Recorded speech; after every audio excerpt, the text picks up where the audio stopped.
Human circulatory system हामी पढिरहेको छौं, जसमा आजको टपिक हाम्रो ब्लड।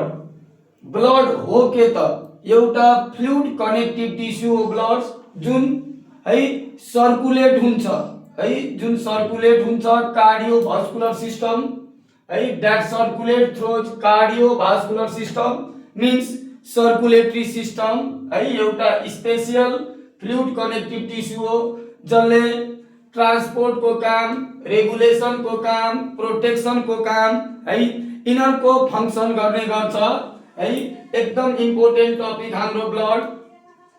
यसले होमियोस्टेसिस मेन्टेन गर्छ।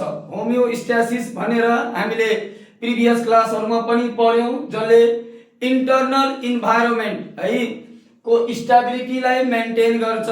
Drastic changes in external environment, है जस्तै पीएच भयो, हैन हाम्रो बडी को टेम्परेचर भयो, है यिनीहरुलाई मेन्टेन गर्ने गर्छ, जसलाई हामी भन्छौं होमियोस्टेसिस, है the blood is essential for maintaining homeostasis. Total blood volume एउटा हेल्दी एडल्ट्समा, है मेल को केसमा अलिकति बढी हुन्छ फिमेल भन्दा, एप्रोक्सिमेटली 5 देखि 6 लिटर्स, है एडल्ट को मेलमा, र फिमेलमा है एप्रोक्सिमेटली 4 देखि 5 लिटर्स। किन हुन्छ त मेलमा बढी ब्लड फिमेल को तुलनामा भन्दाखेरि यसमा तिमीलाई के हुन्छ भने धेरै बायोलोजिकल र फिजियोलोजिकल रिजन छ, है धेरै बायोलोजिकल र फिजियोलोजिकल रिजन छ, जसको कारणले गर्दाखेरि है एडल्ट हेल्दी मेलमा ब्लड को भोल्युम बढी हुन्छ फिमेल भन्दा, है जस्तैमा हामीलाई थाहा छ फिमेल को बडी साइज सानो हुन्छ मेल भन्दा, है प्राइमरी कुराहरु गर्ने हो भने है फिमेल को है तिमीलाई स्मलर बडी साइज हुन्छ। अर्को कुरा बडी मास चाहे मसल मास पनि कम हुन्छ, जसको कारणले गर्दाखेरि हामीलाई यहाँ थाहा छ बडी वेट डिपेन्ड्स हुन्छ ब्लड को भोल्युममा। पर्सेन्टेज अफ बडी वेट है जस्तै जनरली 7 देखि 8% हुन्छ।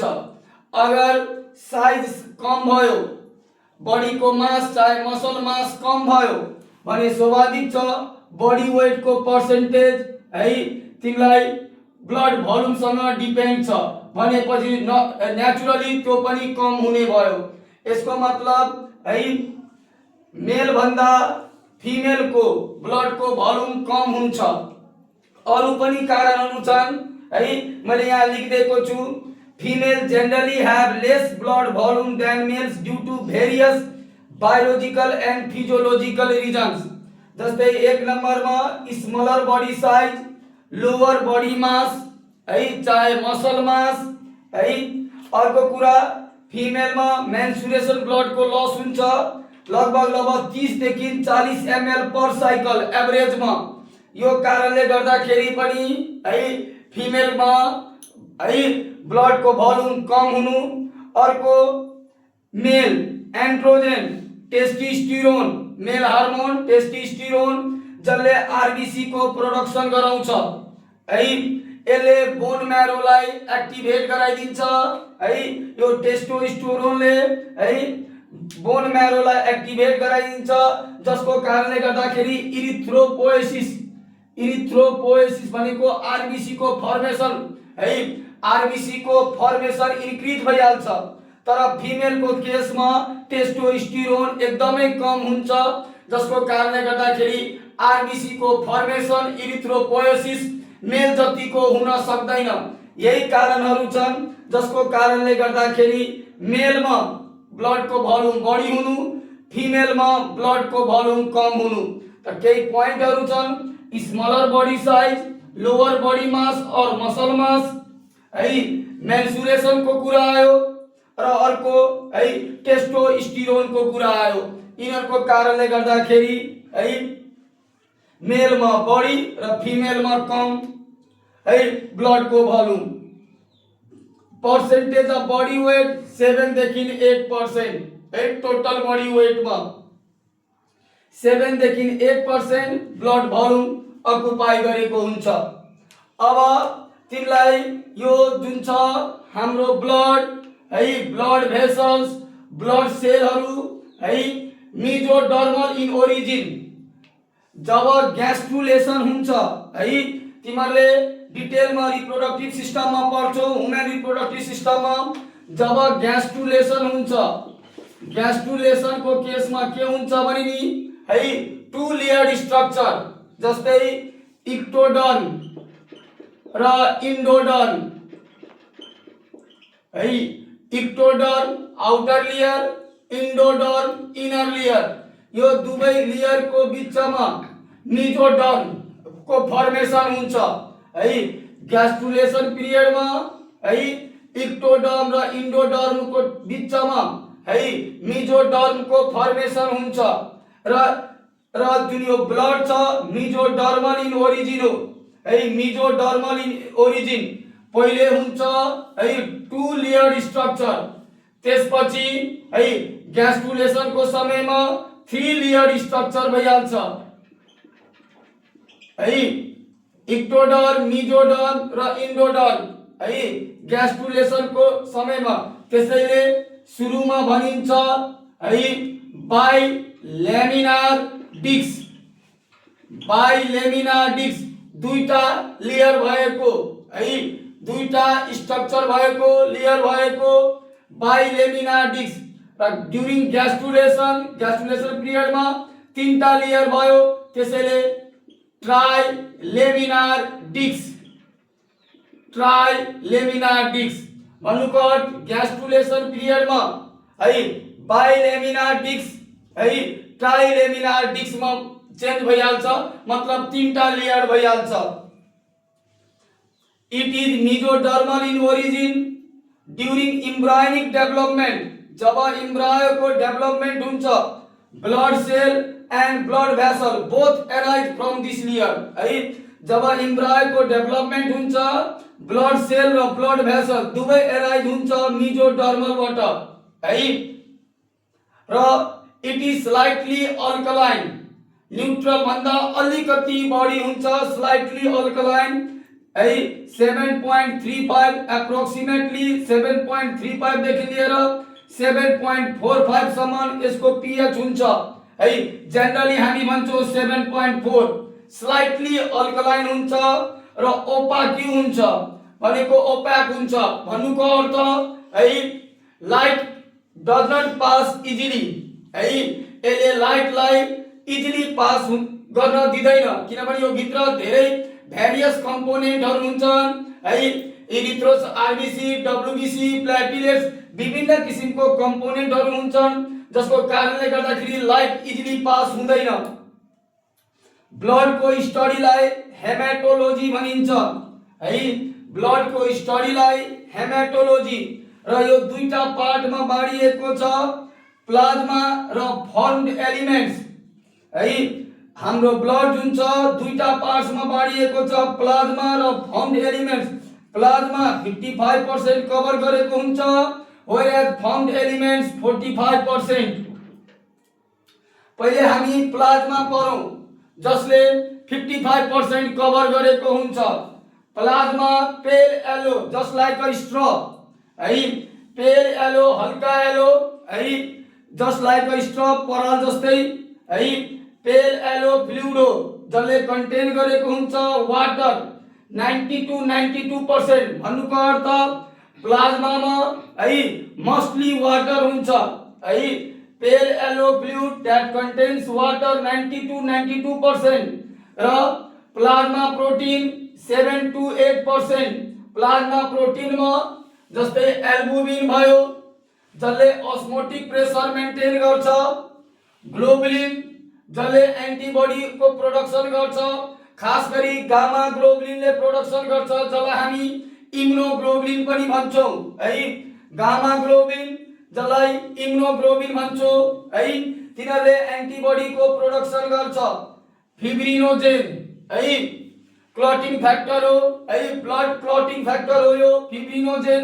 यही फरक छ प्लाज्मा र सिरममा है, प्लाज्मा र सिरममा के फरक छ त है, प्लाज्मा र सिरममा लिक्विड पार्ट है, दुवै लिक्विड पार्ट हो, तर सिरम क्लियर लिक्विड हो है। प्लाज्मा र सिरममा के फरक छ भने नि प्लाज्मामा क्लटिङ फ्याक्टरहरू हुन्छन् है, जस्तै फिब्रिनोजेनहरू क्लटिङ फ्याक्टरहरू हुन्छन्, तर त्यसैबाट तिमीले क्लटिङ फ्याक्टर हटाइदियो है, फिब्रिनोजेन चाहे अरू क्लटिङ फ्याक्टरलाई हटाइदियो भने दैट बिकेम अ सिरम। भन्नुकट लिक्विड पार्ट अगर क्लटिङ फ्याक्टर पनि छ भने that is called plasma. Liquid part जसबाट क्लटिङ फ्याक्टरलाई हटाइदियो, फिब्रिनोजेनहरू हट्यो चाहे अरू क्लटिङ फ्याक्टरहरू हट्यो भने दैट इज कॉल्ड सिरम है। त हामीले यहाँनिर फिब्रिनोजेन है क्लटिङ फ्याक्टर हुन्, इलेक्ट्रोलाइट्सहरू प्रेजेन्ट हुन्छ प्लाज्मामा, जस्तै sodium ion, potassium ion, bicarbonate ion, chloride ion, calcium ion है, यिनीहरू इलेक्ट्रोलाइट्सहरू प्रेजेन्ट हुन्छन्। न्युट्रिएन्ट्समा ग्लुकोज, एमिनो एसिड, लिपिडहरू है हुन्छन्। ग्यासेसमा अक्सिजन, कार्बन डाइअक्साइड, नाइट्रोजनहरू हुन्छन् है। वेस्ट प्रोडक्टमा यूरिया, यूरिक एसिड, केराटिनहरू है, यो सबै प्रेजेन्ट हुन्छन् प्लाज्मामा। अब केही इम्पोर्टेन्ट कुराहरू छन् यहाँनिर। अगर एल्बुमिन है, एल्बुमिन इज ड्रास्टिकली रिड्यूस, अगर एल्बुमिनलाई है हामीले रिड्यूस गरिदियो भने है टिस्यु इडिमा, सबभन्दा पहिले टिस्यु इडिमा है अकर हुन्छ। टिस्यु इडिमा भनेको के हो त? टिस्यु इडिमा भनेको है एक्सेस फ्लुइड एक्युमुलेसन को कारणले गर्दाखेरि है, धेरै फ्लुइड एक्युमुलेट को कारणले गर्दाखेरि हाम्रो बडी टिस्यु स्वेल अप भइहाल्छ, फुलिहाल्छ, त्यसलाई भनिन्छ tissue edema. Means excess fluid accumulation, our body tissue swells up है। धेरै फ्लुइड को मात्रा को कारणले गर्दाखेरि हाम्रो बडी को जुन टिस्यु छ त्यो स्वेल अप भइहाल्छ भने त्यसलाई भनिन्छ टिस्यु एडिमा। र टिस्यु एडिमा है occurs first when albumin is drastically reduced, हटाइदियो भने एल्बुमिन है। मैले अघि नै भने plasma differ from serum mainly in the present of fibrinogen clotting factor. Fibrinogen चाहे अरू क्लटिङ फ्याक्टरहरू छ भने त्यसलाई भनिन्छ प्लाज्मा। अगर फिब्रिनोजेन चाहे अदर क्लटिङ फ्याक्टर लिक्विड पार्टबाट हटाइदिएको छ भने that became a serum.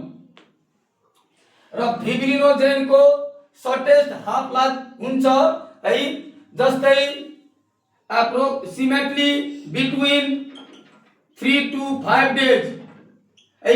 Healthy adult में फिब्रिनोजेन को है हाफ लाइफ एकदमै सर्ट हुन्छ। जति पनि प्लाज्मा कंपोनेंट छन् है, जति पनि प्लाज्मा कंपोनेंट छन् सबैभन्दा है, सबैभन्दा तिमीलाई हाफ लाइफ है कम हुने भनेको, शॉर्टेज हाफ लाइफ हुने भनेको फिब्रिनोजेन हो, जसको लगभग हेल्दी एडल्ट में 3 देखि 5 डेज को बीचमा हुन्छ यो। अब प्लाज्मा को है हामीले अर्को मेजर बफर, प्लाज्मा को मेजर बफर कार्बोनिक एसिड र bicarbonate system. Carbonic acid bicarbonate सिस्टमलाई मेजर बफर भनिन्छ प्लाज्मामा। The major buffer in plasma is carbonic acid bicarbonate system. र प्लाज्मा को भोल्युमलाई हामीले एक्युरेटली मेजर गर्न सक्छौं इभेन्स ब्लू डाइबाट। यो इभेन्स ब्लू डाइबाट हामीले प्लाज्मा को भोल्युमलाई एक्युरेटली मेजर गर्न सक्छौं। र यो कुरा मैले चर्चा गरिसके है, फिमेल में किन ब्लड को भोल्युम कम हुन्छ मेल भन्दा। त यहाँ हामीले ध्यान दिनुपर्ने कुरा के हो भने नि प्लाज्मामा के कुराहरू कन्टेन्ट गरेको हुन्छ त। र है केही नोटहरू छन् है। अगर एल्बुमिन ड्रास्टिकली रिड्यूस भयो भने के हुन सक्छ, पहिले कस्तो किसिमको चेन्जेस आउन सक्छ, प्लाज्मा र सिरममा के फरक छ त है। अर्को मेजर बफर के हो है, र कन्सेप्चुअल को लागि किन मेल में ब्लड भोल्युम बढी हुन्छ फिमेल को तुलनामा।